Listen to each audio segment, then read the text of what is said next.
if you click on this video is because you are thinking about changing your career and maybe you're feeling a little bit lost. It's fine, take it easy, it's a normal feeling, okay? And that is exactly what we will be talking about in this video. And actually I'm going to comment on a TED Talk that it was made by Felicia Ricci, which I find is a great talk. If you haven't watched it, I recommend it. You have the link just right here below. And the idea is that, Felicia makes a really good statement on how to make a revision of your career, especially when you're not an expert, when you don't know how to start. And I think what she does here, what the tips she provides are really valuable. And I would like to do here, me as a professional coach, I would like to comment on them and actually maybe complete some of the things that she's mentioning in her video. And this is exactly what I would like to share with you. So let's start with looking at Felicia's video, all right? She actually has very interesting tips. The first one being with ignoring the odds. Ignoring the odds. If you're innovative, the odds will never be in your favor. If you're innovative, the odds will never be in your favor. My path in particular has led me to the arts. I've always been really into theater and now writing. And you know, the chances and the statistics of someone actually making a living doing these things are horrible. So I've had to get used to ignoring the odds and completely drowning out the sound of people telling me whether or not, you know, this looks like a good prospect for my life. And similarly, if you're contemplating a change of direction, a change in gear, that is unorthodox or innovative, the same is going to be absolutely true for you. You are by definition going against the odds. So my point is that it's sort of an irrelevant data point to think about, well, you know, let me consult, you know, these statistics on this.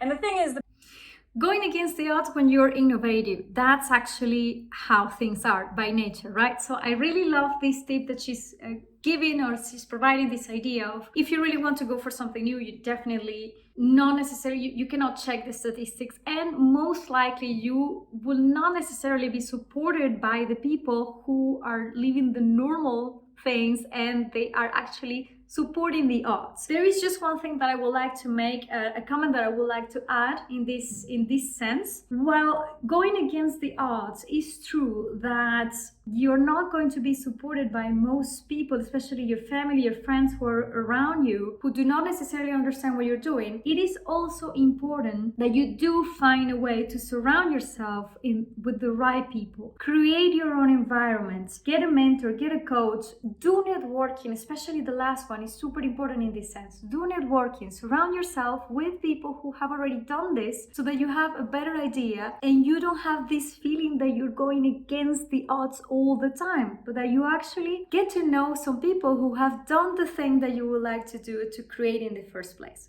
That is what I would like to add to Felicia's talk. Let's move on to the second tip, which is another interesting one. Let's have a look at this one. That's my first tip. My second tip is that revisions can be terrifying and stressful, and you will freak out. You will freak out. Revisions can be terrifying. So let's hear this out. It's a little visual humor for you guys. Okay, so basically I wanted to tell you guys to embrace the fear aspect. And I feel like this could lead to 100 TED Talks, the aspect of fear when you're going through any life revision. But I did want to bring this up because I feel like it's such a universal experience, and it's almost so obvious, right, that change is scary. But when I was at first writing this speech, I didn't think to mention it, because I think we have a tendency when we're being like polished and talking about a topic, and I wanted to be academic about it. I was like, oh, I can't talk about how scary it was. When in actuality, it was incredibly scary making this huge change. You would think that since I've been on stage a lot acting, that I have these nerves of steel, but that's absolutely not true.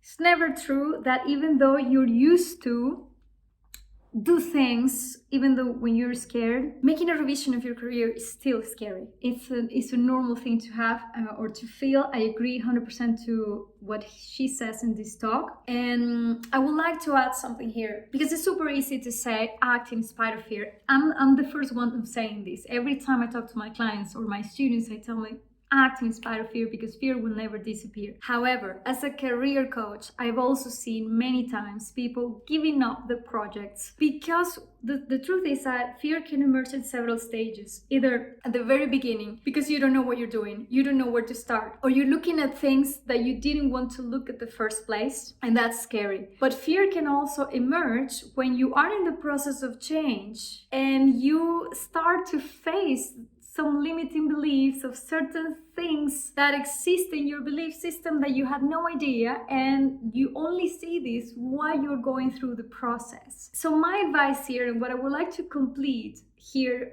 with the original idea of Felicia and her talk, is that yes, it's easy to say acting in spite of fear or embrace fears. But my advice is that you look for help. Look for a coach or a mentor. These two figures are super important. These are two resources, different resources that you can have to support your career change. And these are people who have tools, techniques, exercises, and people that you can just simply share your stories with, and they can accompany you through the process. So whenever you feel that this fear is emerging, I'm not going to say it's not going to stop you, but while you're working with this person, whether it is a coach or a mentor, they will be able to help you out in the right moment before you stop or before it prevents you from moving forward at the right speed. So this is what I wanted to add from this aspect.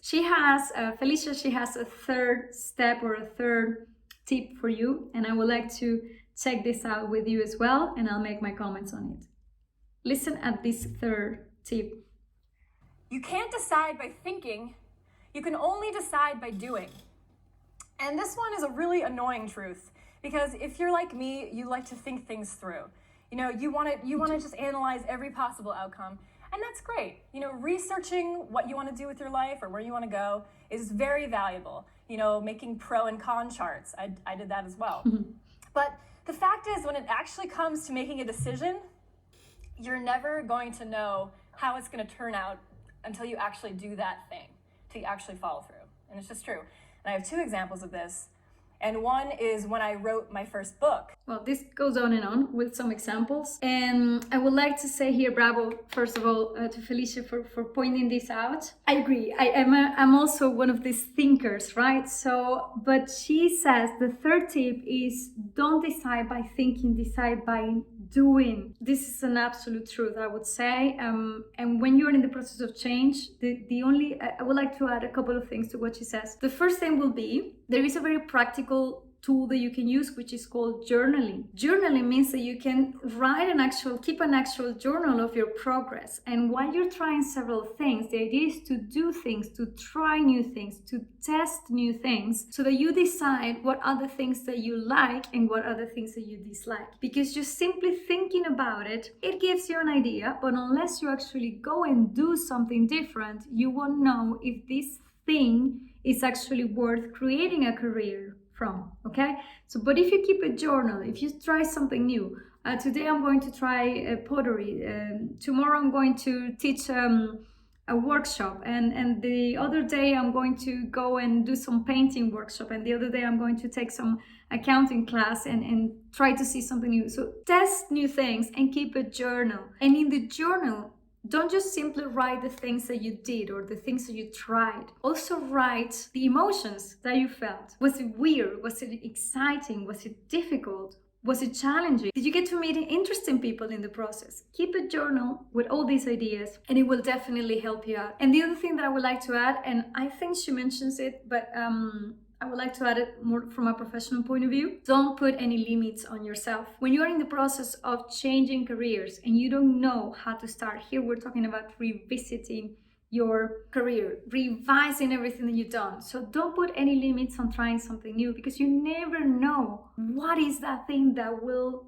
help you change things. It maybe is a new activity that will lead to something else, or maybe it's trying this new activity that will lead you to meet somebody who will tell you something about the new thing that you will be doing. So don't put any limits on yourself. Try new things and be open. Really, that would be the thing. Be open-minded. I don't want to make these videos super short, super long. I like to keep it as my regular videos, but it has been fun. It's the first time that I do a video like this when I'm sharing something that I've seen and I'm commenting on it. So I hope it was useful. Again, if you haven't watched this talk, I do recommend it to you. But most importantly, take notes of everything that we share, because if you are in the process of you're thinking about changing your career, know that it is a process, but you don't have to go through this alone. Okay, you have a couple of links just right below, so that you have more resources on how to change your career, how to manifest a career, like even processes on how to make a career reconversion properly. Otherwise, you can connect with me directly. I'll be happy to read your comments or to read you directly if you contact me for a one-to-one, or just you can connect with me also on LinkedIn or Instagram. I'll be happy to know about you. Thank you, and see you in another